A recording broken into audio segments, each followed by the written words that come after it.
Hi, welcome to my channel. My name is Ellen. I'm the founder of Flair Family. I was diagnosed with rheumatoid arthritis in 2010, and in the 15 years since then, I have made a lot of mistakes and I have learned so many lessons when it comes to not only treating the disease, but learning how to live with the disease and actually have a really wonderful life despite the disease.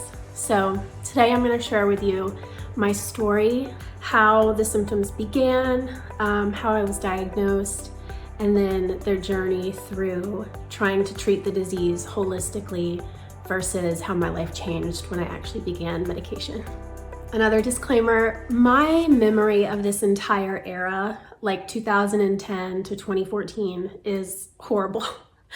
It's really, really bad. I don't know if it was brain fog or my body just trying to protect me and blocking things out of my mind. I just don't remember hard details about this time of my life. So all of this is just kind of the highlights of what I actually do remember. So the very first symptom that I can ever remember was in the fall of 2010.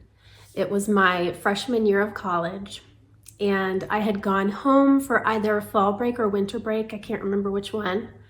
But I was walking downtown with a friend one evening, and it was fairly cold. It was probably in the 40s or 50s. And I just remember getting this really weird sensation in my hands, or it felt like my hands were made of rubber bands and everything was really tight and stiff.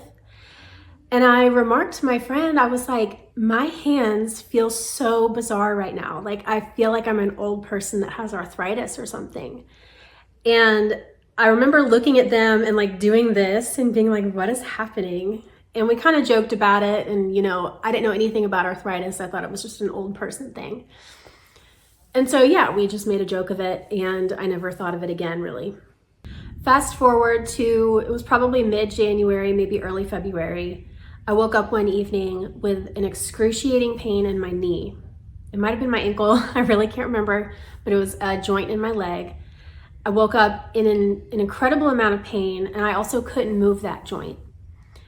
And I was like, what on earth is happening? It was kind of a shocking amount of pain to just wake up with. And I remember laying there being like, what is this? Like,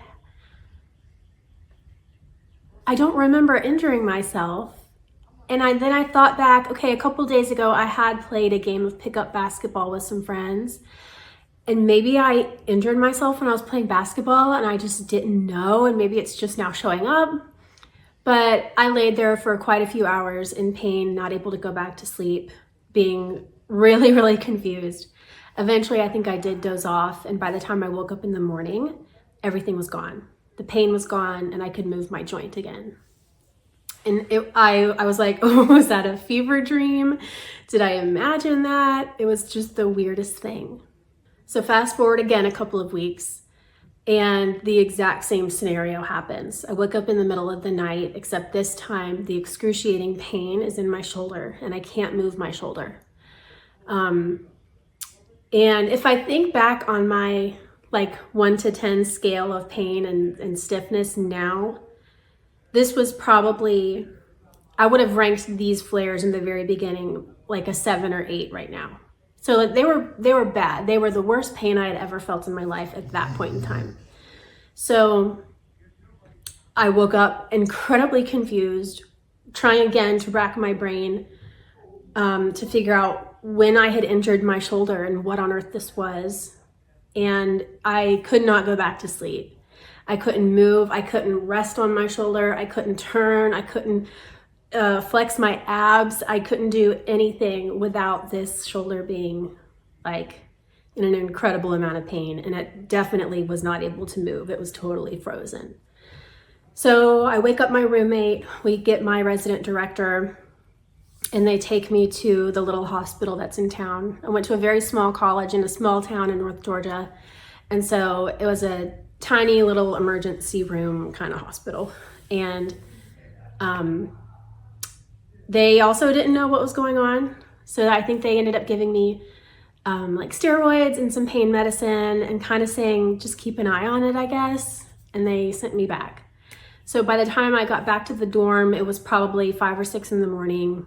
I was able to go to sleep because of the pain medication. And when I woke up around 10 or 11 a.m., the pain was gone. Very similar to what happened the first time with the knee. And so everyone was like, Ellen, are you okay? We heard you went to the hospital last night. And I was like, I'm fine. Like it went away. I don't know what that was. We don't know if it was like a heart attack or what. It was so bizarre. And so fast forward yet again, a couple of weeks later, the exact same thing happens. I honestly cannot remember what joint it was, but it was a big one. It was either my hip or my shoulder or my knee again. Same thing happens. We go to the ER.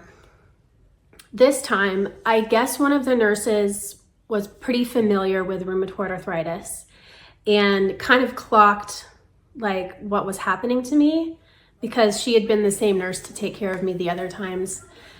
And she was like, I really think we need to test you for a rheumatoid factor.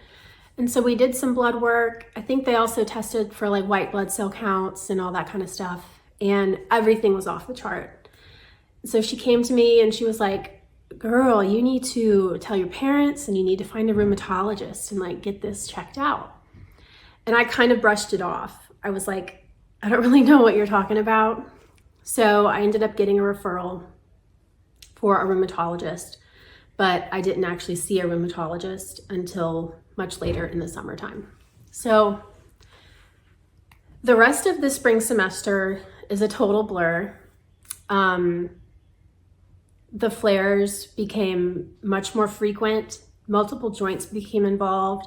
My hands became involved. I think it's interesting because a lot of rheumatoid starts in the hands, and the hands are what people notice and have to deal with first for a long time. But for me, there was only that weird sensation that I felt with my friend in the fall. And then it was just immediately big joints. And so my hands really didn't become a super big issue until probably April or May. And I'm missing classes. I don't know what's happening to me. I don't know a thing about rheumatoid arthritis. Everyone's asking me what's going on. I have no idea. And so my grades really suffered in that last semester. And I remember going home on spring break and just kind of begging my mom to like let me not go back, to just let me end where I was. And she kind of said, yeah, that's not an option. You have like maybe 3 or 4 weeks left. Like you need to go and finish your first year of college. Yeah, that was really hard for me. I remember being really mad and just kind of angry at the world that whole like last month of school. And all of my friends were really confused why I wasn't going back. I didn't have a clear answer for anybody as to why I wasn't coming back. It's like my life had changed overnight, but it wasn't registering for me.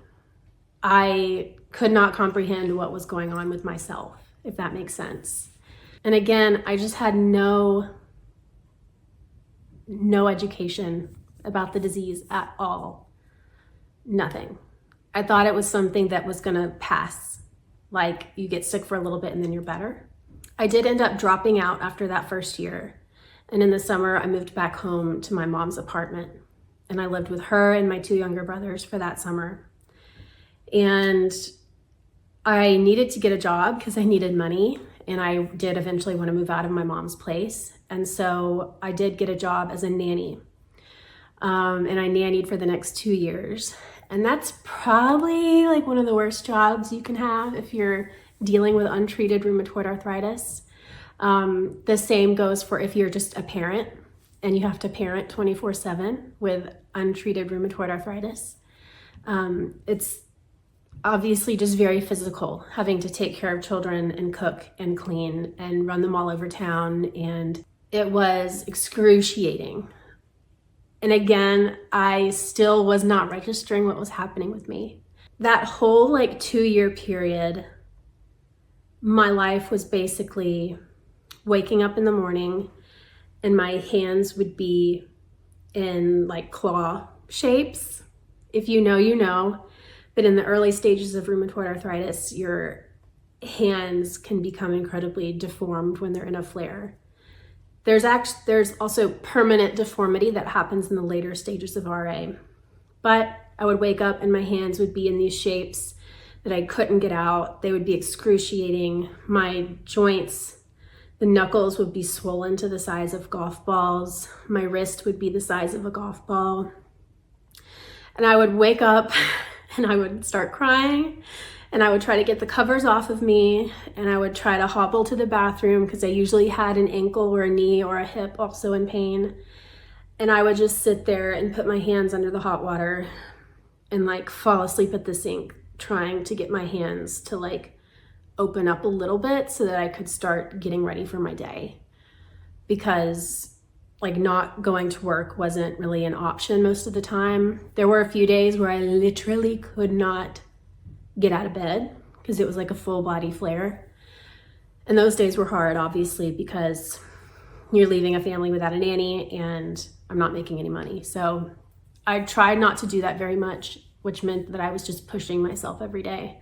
I would usually take care of the children and do all of the cooking and cleaning with a few joints in my hands not working and being in a lot of pain. I was usually wearing some sort of wrist splint. I usually had like a knee brace on, and I literally was just hobbling through life, swallowing the pain. And I would have enough adrenaline in me through the day to keep me going that by the time I would get home at night, my body would just, it's like it was decompressing. And in that decompression, the flare would just like go crazy. And so I would spend every night kind of just writhing in pain in my bed. That summer, I did go to the rheumatologist that was in our town.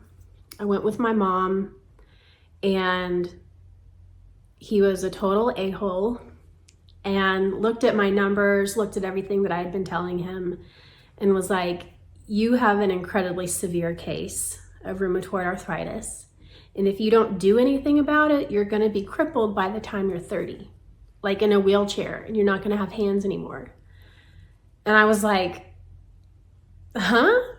Like the weight of what he had just told me totally went over my head. I did not register it. I was like, okay, weirdo, like what? And my mom was like, honey, like you need to be on medicine. And so the doctor started me on methotrexate and prednisone. And it wasn't just like a 2-week pack of prednisone that I would do now. It was kind of a months long, like that was the treatment, was daily prednisone. So I did the methotrexate and prednisone for probably 4 to 6 months. I don't remember it doing much for me other than making me gain a bunch of weight. I gained about 60 pounds in a very short amount of time. And by that Christmas, I was kind of like, I can't do this anymore. I was also heavily involved in evangelical charismatic Christianity at that time. And if you know anything about that, there's kind of this fundamental belief that God still heals people, not just in a metaphorical spiritual way, but in a very physical way. Like God can literally heal you from incurable diseases or heal a broken leg, that kind of thing. And I was totally bought and sold into that. This was also the time when the wellness lifestyle was really rising to popularity. Gluten was becoming a bad thing. We were just learning about the effects of sugar. This was the era of like Super Size Me documentaries, and we were really starting to learn about like processed foods. And so that combined with my desire to see God heal me so that God could use me for his glory led me to the decision that I was not going to be on any medication and I was not going to see a rheumatologist. And again, I should say, I had no education about rheumatoid arthritis. And when I would go and Google rheumatoid arthritis, I would be Googling like how to cure rheumatoid arthritis, best diet to get rid of rheumatoid arthritis, that kind of stuff. And obviously, if that's what you're searching for, you're gonna find stuff that you like and stuff that kind of confirms your bias already. So that was probably 2012-ish. From 2012 to 2017, just to make a very long story short, from 2012 to 2017, I was largely not on any medication at all. And I was going through every single lifestyle and diet in the books. I'm gonna list all of the ones that I tried diligently right here. I was also working an office job during that period where I was going into the office from 9 to 5, Monday through Friday. My husband and I got married in 2015 and moved to the Washington, D.C. region. And if you know anything about that region, it is a very different pace of life than growing up in rural Georgia. And it's incredibly stressful. Everyone there is a workaholic. Work is the only thing that matters. Basically pushed myself to like the physical brink every single day because I felt like I had to and I didn't have a choice. Accommodations in the workplace weren't really a thing, mostly because I didn't know how to fight for myself. When I would get pushback from managers or employers, I just sort of accepted the pushback. I had a very low self-esteem, like I said. So much of what I'm talking about right now, I would never in a million years accept today. I don't accept crap from doctors. I wouldn't accept those excuses from employers. Do everything I can to help myself when I'm in a flare now. I'm just a very different person. So 2012 to 2017 was just a lot of physical hardship. My life was going to work, coming home, my body decompressing, going into a full flare every night, not being able to sleep, and then doing it all again the next day. People would ask me what I'm doing on the weekends, and I'm like, you do things on the weekends? I'm literally just trying to recover. I'm gonna be laying in bed for the next 2 days and like trying to get some laundry and cooking and cleaning done, and that's it. Like, that's my life. I was always shocked when people had full schedules on the weekend. There were 2 periods during that like 5-year time period between 2012 and 2017 that I did go to the doctor. There's a time in like the 2013, 2014 time period where I went to my primary care provider and I said, I'm really struggling with rheumatoid arthritis. Like, what can I do? And my primary care provider didn't know anything about rheumatoid arthritis, but they did a little bit of research and ended up putting me on sulfasalazine and hydrocodone. And their guidance for the hydrocodone was to take it every day as needed. And that sent me into one of the greatest depressions I've ever been in. But I didn't have a whole lot of like oversight from my doctor. We weren't checking in. I didn't know anything about hydrocodone. I also had a hard time putting the pieces together that the hydrocodone was making me incredibly depressed. And so I would show up to work every day like a total zombie. And hydrocodone doesn't treat rheumatoid arthritis inflammation. So it's like I was still in flares. I was just numbed out. And it was a horrible combination for me. The sulfasalazine, I do think, helped me for a time. It lessened everything a little bit. But that was a really dark period of my life because at that point in time, I was living alone. I had always lived with roommates and stuff before, but now I was living alone in my own little cottage, and it was just a very dark time, which I'll do a video about another time. The second time I got treatment was in 2016. Again, the disease activity was so bad. My husband was like, girl, you have to go to the doctor. Like, we just can't keep doing this. You have to go to the doctor. So I went to the rheumatologist up there in Washington, D.C., and he was another a-hole and very, very dismissive. Didn't believe me when I was telling him about everything until he got all of my past blood work. He did new blood work, and then when he got all of those in, he was like, oh, you're not lying. And I'm like, no, I'm not lying. So he ended up putting me on like Symphony Aria. We did some methotrexate and also prednisone. And the Symphony Aria did not do anything for me. I was really turned off to methotrexate from the first time I had taken it. And so I was sort of like, no, I'm not gonna do this. I'm not gonna do methotrexate. I was also very turned off to prednisone and did not take the prednisone like I should.